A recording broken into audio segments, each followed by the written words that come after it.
지난주에 이어서 오늘은 사탄이 욥을 시험하는 내용입니다.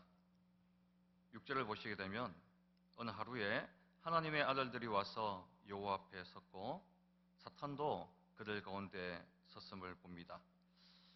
어느 날이었습니다. 하나님의 아들들, 즉 천사를 이야기하는 것입니다. 천사들과 또 누가 있었나요? 바로 사탄이었습니다. 천사들과 사탄이 여호와 앞에 모여 있는 것입니다. 이 장면을 보면 마치 사탄이 하나님 앞에 자유롭게 하나님을 대면하며 그렇게 하나님 앞에 무슨 말이든 할 수 있는 존재로 보입니다. 그렇습니다만 실제로 사탄은 어떠한 존재입니까? 하나님 나라에서 쫓겨난 자들입니다.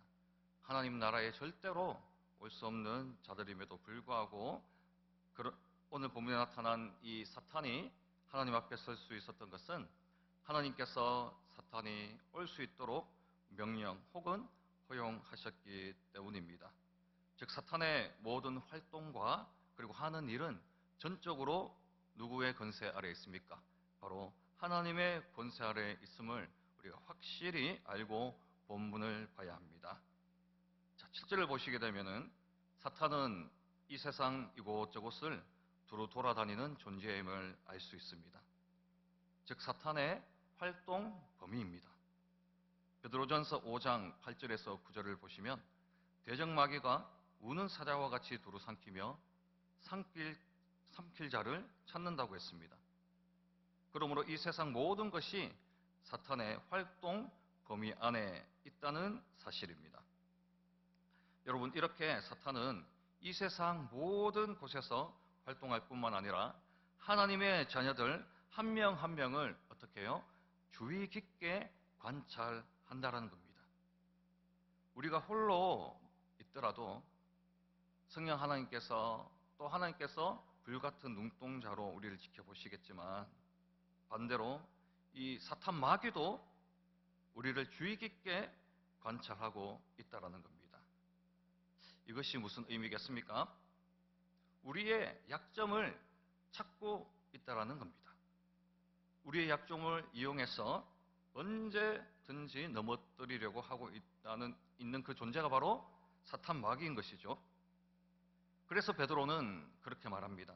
항상 근신하고 깨어 있어서 이 사탄 마귀를 대적하라고 말했습니다. 그렇다면 사탄 마귀는 어떤 자들을 시험하고 공격할까요? 우리가 8절과 9절을 보시게 되면은 하나님께서는 특정 인물인 욥에 대해서 이 사탄이 주위에서 보았는지 묻는 장면이 나옵니다. 그 질문에 사탄은 욥이 하나님을 경외하는 자라는 것을 이미 알고 있었습니다. 이 구절이 의미하는 바가 바로 이것입니다. 사탄은 이 세상 이곳저곳 어느 한 곳 빠짐없이 두루 다니면서 하나님의 자녀들을 믿음 생활을 하는 성도들을 어떻게 해요? 면밀히 살피고 약점을 캐어 그 자들을 그런 성도들을 넘어뜨리려 한다는 겁니다. 욥이 하나님을 어떻게 경외하는지 사탄은 그 하나도 빠지지 않고 모두 지켜보았습니다. 그런데요, 9절을 보시면은 참 놀라운 말을 사탄이 합니다. 욥이 어찌 까닭 없이 하나님을 경외하겠냐라고 하나님께 되묻습니다. 사탄은 하나님께 되물을 수가 없지만 믿음이 좋은 이 욥을 향하여서 하나님께 이 되묻는 장면을 보면 사탄은요 결국 우리들을 넘어뜨리려고 하는 강한 의지가 있음을 볼 수 있습니다. 본절이 또 의미하는 바가 뭘까요? 사탄은요 하나님의 구원 사역에 대해서 하나님의 값없이 주시는 성도에게 주시는 그 은혜에 대해서 전혀 이해하지 못한다라는 겁니다. 즉 하나님의 자녀들이 하나님을 믿고 의지하며 때로는 부족하지만 하나님의 자비와 긍휼을 바랄 때도 있고 그 하나님이 주시는 힘으로 다시 일어서는 것들, 때로는 자신을 희생하며 자신의 것들을 다 내려놓고 하나님을 숨길 때 사단은 이해하지 못한다라는 거예요. 그 모든 일에 이유가 있겠지, 까닭이 있겠지라고 생각한다라는 겁니다. 우리 성경의 역사를 보면 사단은 요셉을 낮추고 또 낮추었습니다. 요셉이 애굽의 종이 되어서 그 감옥에 갇히기까지 사단은 요셉을 시험했습니다. 그러나 요셉은 하나님을 경외했습니다. 다니엘도 풀무불에 던져졌습니다. 그 순간에도 다니엘은 하나님을 경외했습니다. 그것뿐입니까? 사탄은 예수님도 시험하였습니다. 예수님을 지극히 높은 산으로 데려가서 천하 만국을 보여주고 또 그 영광을 보여주면서 나에게 엎드려 경배하면 이 모든 것을 다 내게 주겠다라고 시험했습니다. 즉 사탄은 믿음의 사람들의 그 모든 신앙의 모습들을, 발자취를 직접 다 목격했습니다. 그러나 사탄은 줄곧 까닭 없는 믿음이 없다, 하나님의 백성들이 그저 믿는 믿음이 없을 것이다, 이렇게 생각한다라는 겁니다. 생각해보면 우리가 죄 가운데 있을 때, 교회에서 떠나서 나 홀로의 시간을 가질 때에 그때는 아무런 고난이 오지 않습니다. 쉬며 즐기며 취미 생활을 하며 때로는 내가 보고 싶은 드라마나 스포츠를 보며 소파에 눕거나 앉거나 자유로운 그러한 생활을 즐길 때에 어떻습니까? 마냥 즐겁고 재밌습니다. 그 일들이 고통스러워하는 사람은 절대 없을 것입니다. 그런데요, 우리가 예배 자리에 나오고 우리가 봉사 자리에 나가고 교회가 요구하는, 혹 하나님이 요구하시는 그 희생의 자리에 나가야 할 때 우리는 어떻습니까? 시험을 당합니다. 그리고 그 자리를 피할 이유들을 만들어내거나 고민에 빠지게 됩니다. 다음 장 우리가 읽진 않았지만 2장 3절을 보시게 되면 이런 내용이 있습니다. 내가 나를 충동하여 까닭 없이 그를 치게 하였어도 그가 여전히 자기의 온전함을 굳게 지켰느니라 라고 기록되어 있습니다. 너는 바로 사탄입니다. 사탄이 하나님을 충동하여서 어떻게 했다고요? 까닭 없이 욥을 치게 했다라는 겁니다. 보십시오. 하나님께서는 욥에 대한 사탄의 시험을 일컬어서 까닭 없는 시험이라고 분명히 말씀하셨습니다. 이렇게 사탄은 어떤 까닭이나 이유나 잘못이 우리에게 있어서 우리를 시험하는 것이 아니라는 겁니다. 역사적으로 사탄의 일관적인 시험은 요셉과 다니엘과 예수님께 그러했듯이 하나님의 백성들이 하나님 앞에 나가지 못하도록 까닭 없이 우리를 시험한다는 겁니다. 1장 13절에서 19절까지는 욥이 받은 시험들이 기록되어 있습니다.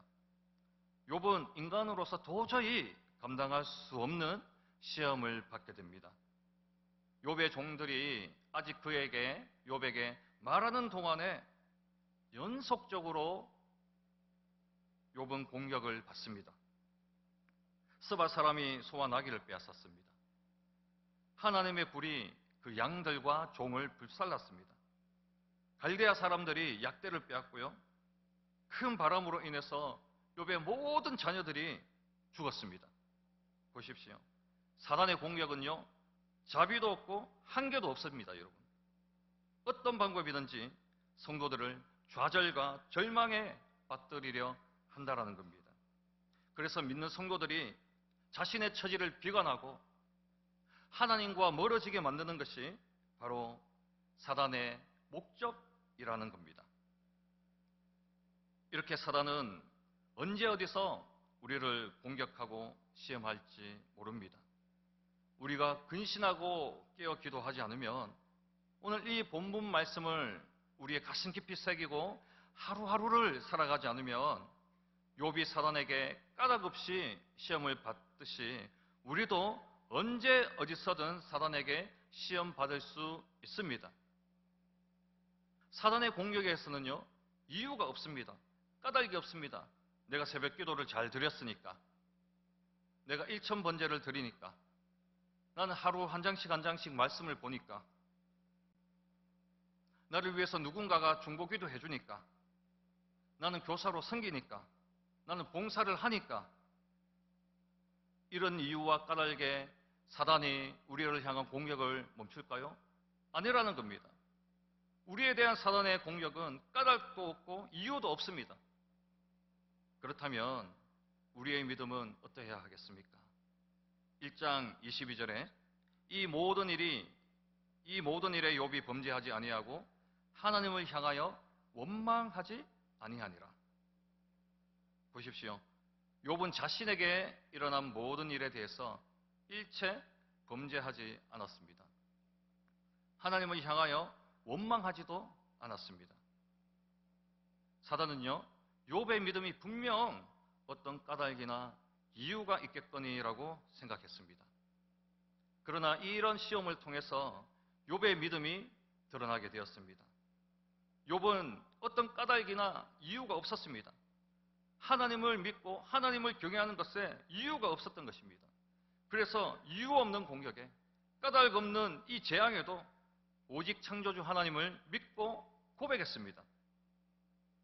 1장 21절에 이르되 내가 모태에서 알몸으로 나왔사온 즉 또한 알몸이 그리로 돌아가올지라.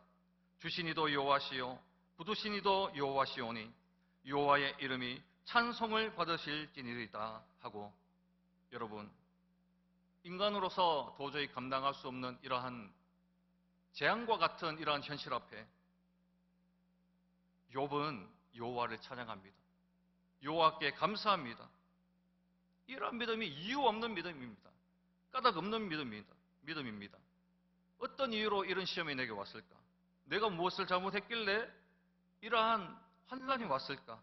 이렇게 생각하지 않았다는 겁니다. 사단이 한결같이 이유 없이 까닭 없이 우리를 시험하고 공격합니다.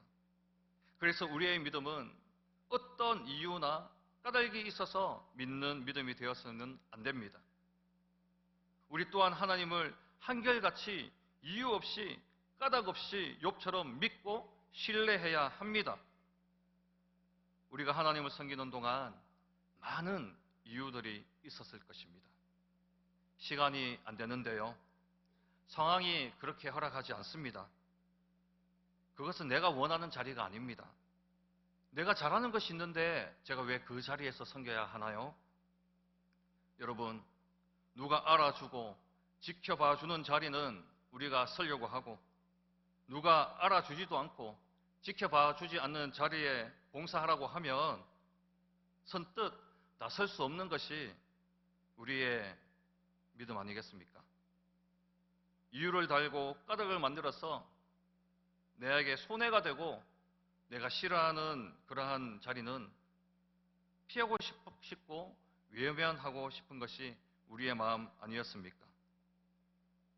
바라기는 사탄 마귀가 이유 없이 까닭 없이 우리를 시험하고 공격해 올 때 인동교회 모든 성도들과 자녀들이 하나님을 이유 없이 까닭 없이 온전히 믿고 순종해 나가면 좋겠습니다. 그래서 욥처럼 모든 시험 앞에 범죄 않길 바랍니다. 하나님께 원망하지도 않길 바랍니다. 그래서 모든 시험과 환난에서 능히 승리하여서 하나님께 영광 돌리는 삶 다 사시게 되길 간절히 바랍니다. 기도하겠습니다.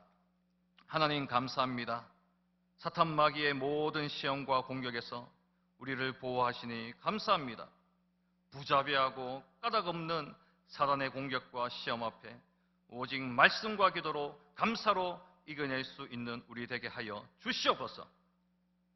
고백합니다. 하나님을 섬기는 동안 많은 이유와 까닭이 우리에게 있었습니다.